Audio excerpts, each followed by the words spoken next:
नगर निगम के चुनाव पास आने वाले थे। पूरे कानपुर शहर में टिकट को लेकर मारामारी शुरू थी, लेकिन सबसे ज्यादा चर्चा में वार्ड नंबर 40 की सीट थी। वो इसलिए क्योंकि इस बार वहां की सीट महिला के लिए आरक्षित थी। अब सवाल ये था कि चुनाव लड़ेगा कौन।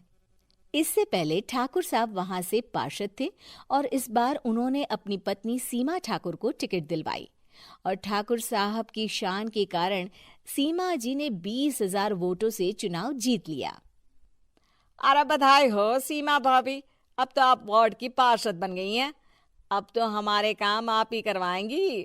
अरे ये तो सिर्फ नाम की पार्षद बनी है, वो तो महिला सीट आ गई, वरना पार्षद तो मुझे ही बनना था। अब भले ही चेहरा इसका होगा, लेकिन पावर तो मेरी ही होगी। अरे वाह भाई साहब, क्या दिमाग लगाया है आपने भी। आइए आप लोग, खाना लगा दिया है सबके लिए। सीमा जी पार्षद बन चुकी थीं, फिर भी उनकी एक ना चलती। सारे काम ठाकुर साहब खुद ही संभाल लेते और जहां जरूरत पड़ती वहां अंगूठा लगवा लेते। सीमा जी ज्यादा पढ़ी लिखी भी नहीं थी। एक दिन ठाकुर साहब और सीमा एक प्रोग्राम में जाते हैं। अरे ठाकुर साहब, आप आ गए। ओहो, पार्षद मैडम भी आ गई हैं। स्वागत है आप दोनों का। लगता है हमारे पार्षद फंड का सही इस्तेमाल हो रहा है। चलिए अब उद्घाटन करते हैं। ये लीजिए ठाकुर साहब कैची, आप ही सबसे पहले प्रवेश कीजिए। सब लोग आगे निकल जाते हैं और सीमा जी पार्षद होने के बावजूद भी पीछे खड़ी रह जाती हैं। वो देखती हैं कि वेलकम बोर्ड पर उनका नाम है, लेकिन महिला होने के कारण कोई उनका सम्मान नहीं कर रहा। अगले दिन एक आदमी उनके घर आता है। अरे ठाकुर साहब नमस्कार। कल ना हम नोटिस किए कि हमारा घर तो अवैध है और नगर निगम वाले उसे तोड़ने आ रहे हैं। अरे कुछ कीजिए ना ठाकुर साहब। देखो भाई, मैं तो ज्यादा कुछ कर नहीं सकता, पर अगर तुम सबकी जेब गर्म कर दो तो कुछ हो सकता है। कुल मिलाकर 4 लाख लगेंगे। अरे 4 लाख ठाकुर साहब? अरे भाई, मैं अपने लिए नहीं मांग रहा हूँ। दरोगा है, इंजीनियर बाबू है, बड़े साहब है, सबको देना पड़ता है ना थोड़ा थोड़ा। बोलो है मंजूर? तभी वहां अचानक सीमा जी आ जाती हैं। अरे ये आप क्या कर रहे हैं? पहले इन्हीं लोगों से तो आपने वोट मांगे, अब इनसे ही पैसे ले रहे हो। अरे चुप रहो तुम। तुम्हारा काम है सिर्फ अंगूठा लगाना, तुम वही किया करो। मुझे दूसरे काम तुम मत सिखाओ, समझी?